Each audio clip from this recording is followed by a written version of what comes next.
प्रहलाद तो बड़े भक्त थे, फिर हिरण्यकशिपु प्रहलाद जी को मारना क्यों चाहते थे?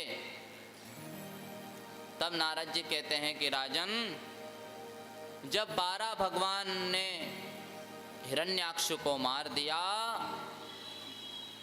तब हिरण्यकशिपु भगवान से वैर मान लिया और भगवान से बदला लेने के लिए मंदरांचल पर्वत पर गया।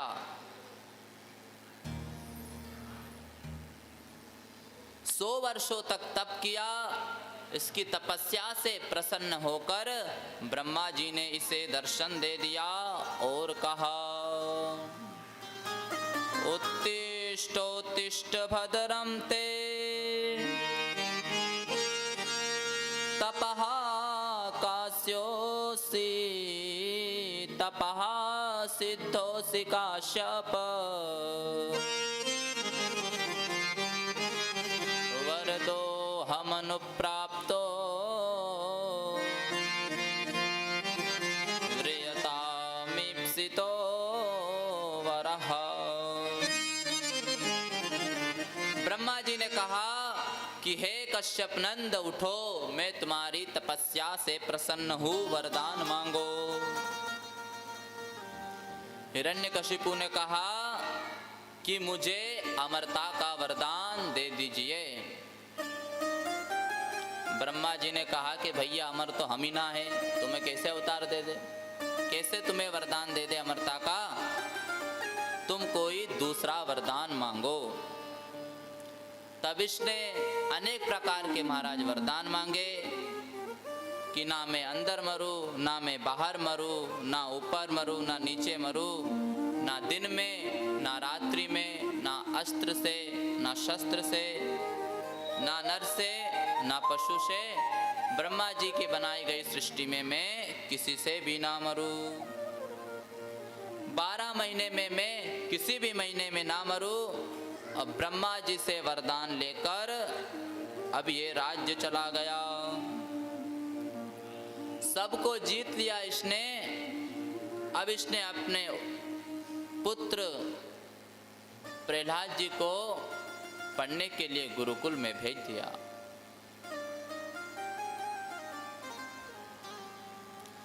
कुछ दिनों के पश्चात प्रहलाद जी अपने राजभवन में आए तो पिताजी ने पूछा कि हे पुत्र, तुमने सबसे अच्छी विद्या कौन सी ग्रहण की है? तब प्रहलाद जी बोले, तत्साधु मन्ये सुरवर्य देहिनां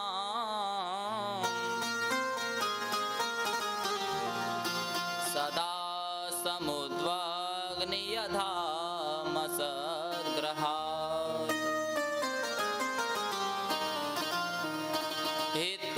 हित्वात्मपातं गृहमन्धकूपम्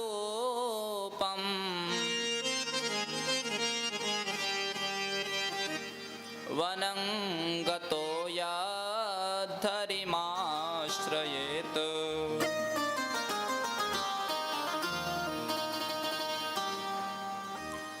प्रहलाद जी ने कहा, पिताजी, तत्साधु मन्ये सुरवर्य देहिनाम, सबसे अच्छी विद्या में यही मानता हूँ कि मनुष्य व्यर्थ में इंद्रियों की पूर्ति में लगा हुआ है। पूर्ति करने के कारण अंधे कुएं में गिरता है। इससे समझदारी तो यही है कि सब कुछ त्याग कर भगवान का भजन करे। हिरण्यकशिपु को महाराज क्रोध आ गया और संडामर्क से कहा कि तुम इसे किस प्रकार की विद्या सिखा रहे हो?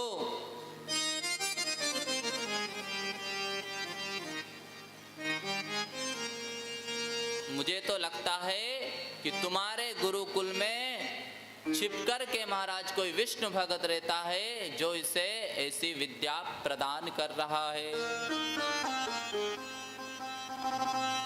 अच्छी तरह से इसे ध्यान देकर पढ़ाओ। तब गुरुपुत्र ने कहा कि जी महाराज।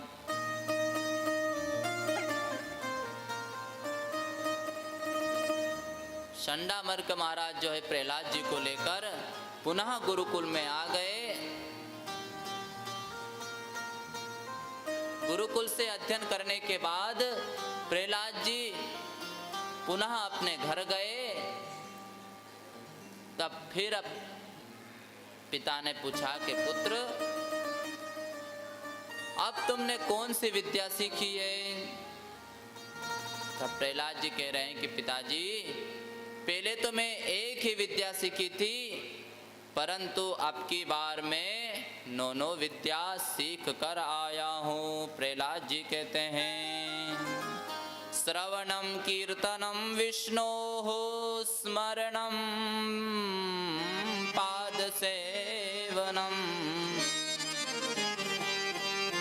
अर्चनम वंदनम दास्यम सख्यमात्मनिवेदनम।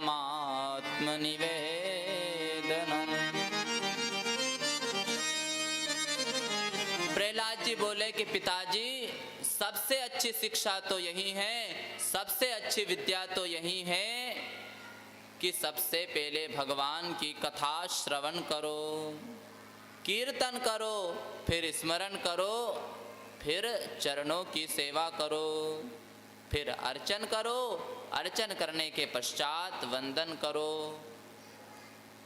दास्य भाव से ठाकुर जी की सेवा करो और भगवान से कोई भी संबंध बना लो।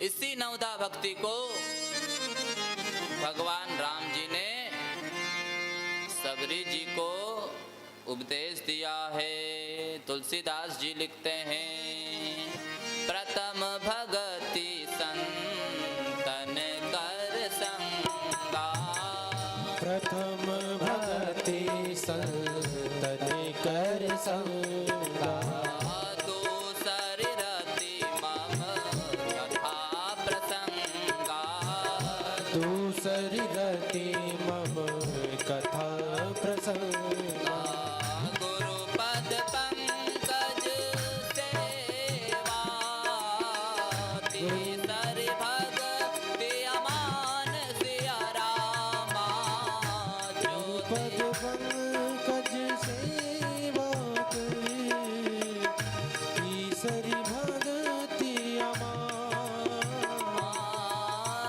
ज्योति भगति मम गुण गण, करई कपट तजगा, चौथी भगति गुरुजन, छोड़े कपट तजगा,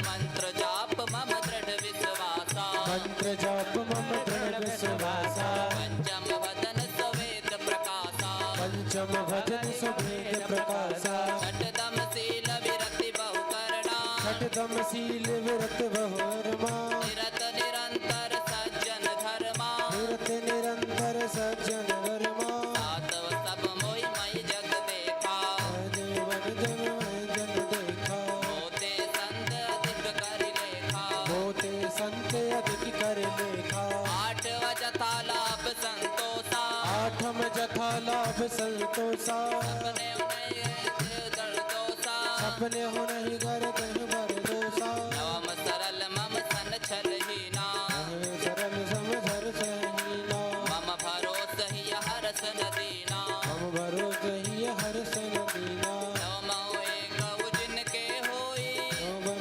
तन जिनके होई, नारी पुरुष सदाचर कोई, नारी पुरुष सदा जर गई, सोयन सय प्रिय भामिनी मोरे, तो यह बड़ जर जामिनी होए, सकल बगल दृढ़ घट मति तोरे, सकल मत मत हट हंग मोरे, सकल प्रकार भगत दृढ़ तोरे, सकल बदार होत सब तोरे, जय सिया राम जय जय सिया रामा, जय सिया राम जय जय सिया राम, जय सिया राम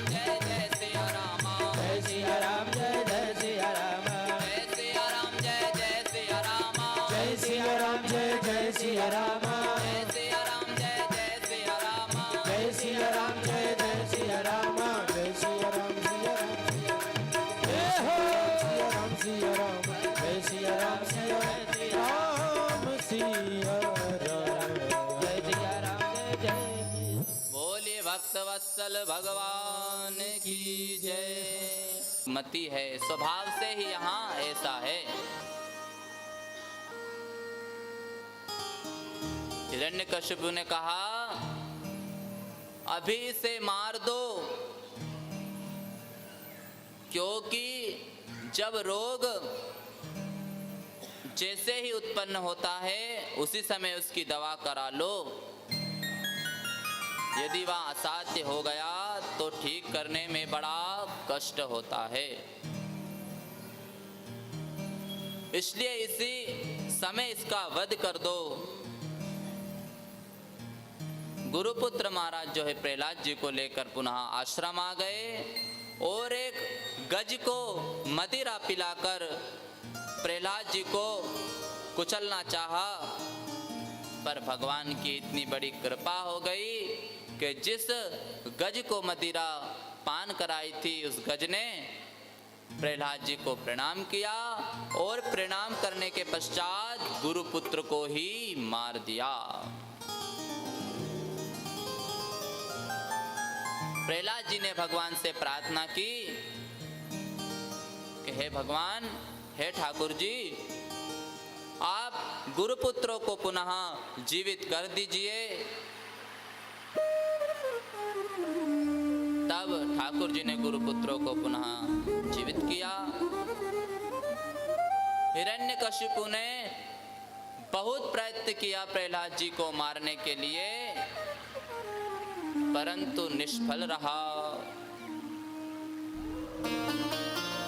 पर्वत से गिराया, समुद्र में डुबाया, जहर दिया, काल कोठरी में डाल दिया। मारने के लिए अनेक प्रयत्न किए, परंतु वहां सर्वथा निष्फल हो गए।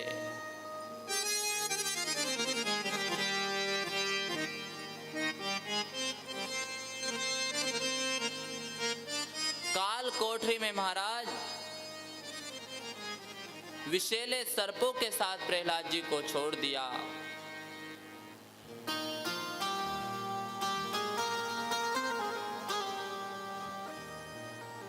भगवान जो वैकुंठ में भोजन पा रहे थे, उसी समय लक्ष्मी जी भोजन की सुंदर कनक थाली सजा करके ठाकुर जी को प्रसाद पवा रही थी।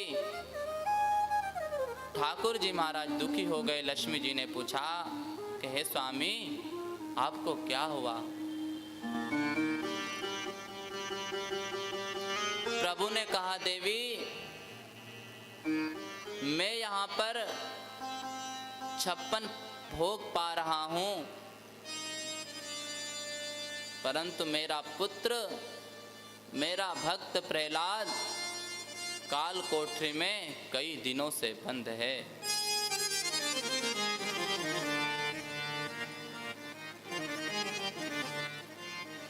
लक्ष्मी जी स्वयं महाराज प्रहलाद जी को भोजन पवाने के लिए जाती।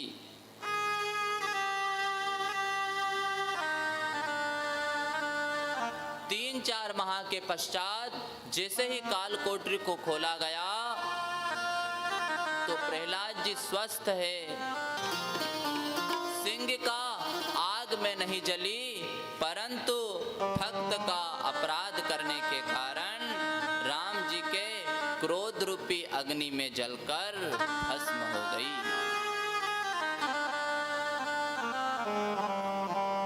हिरण्यकशिपु दुखी हुआ कि अब ये मरेगा कैसे।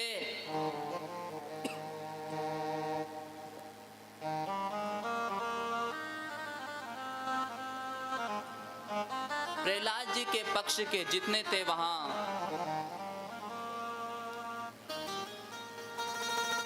प्रसन्न हुए, किंतु आज भी यही होता है कि जब होलिका जलाई जाती है तो जो दुष्ट प्रवृत्ति के लोग होते हैं वहाँ मदिरा पान करके हिरण्यकशिपु के तराई महाराज मदिरा पान करते हैं, और जो प्रहलाद पक्ष के होते हैं वहाँ गुलाल आदि के साथ होली खेलते हैं।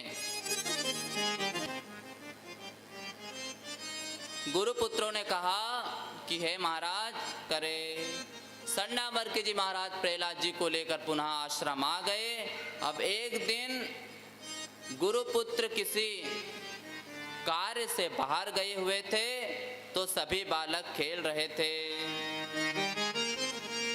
प्रहलाद जी ने सभी बालकों को बुलाया और बालकों से बोले, कौमार आचरेत प्राज्ञो धर्मान भागवता निहा दुर्लभम मानुषम जन्म तदप्य ध्रुवमर्थदम।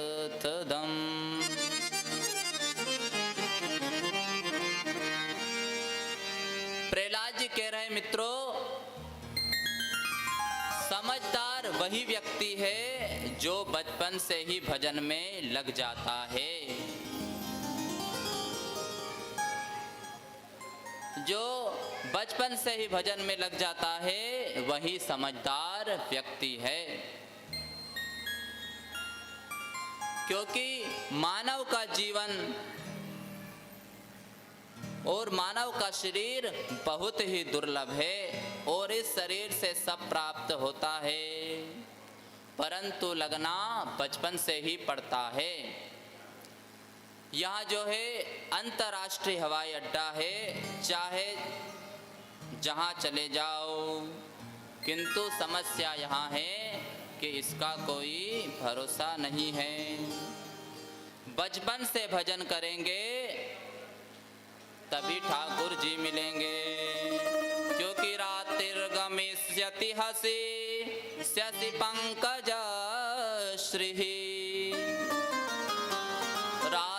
रात्रिर्गमिष्यति भविष्यति सुप्रभातम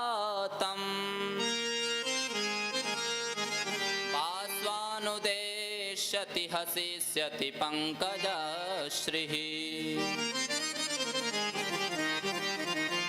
इत्थं विचिन्तयति कोशगते द्विरेफे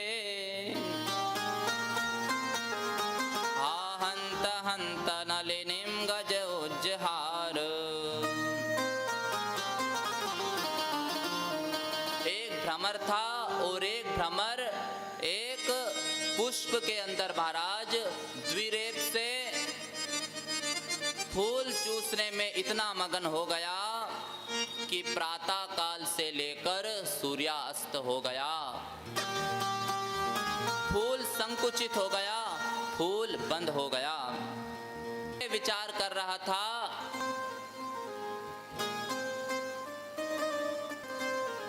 किस प्रातः होगी, और प्रातः होते ही ये पुष्प जो से उड़कर चला जाऊंगा। विचार कर ही रहा था, इसी तरह हम हैं। विचार कर ही रहा था, इसी तरह हम हैं। अवस्था में भजन करेंगे, परंतु हा हंत हंत नलिनीम गज उज्जहार।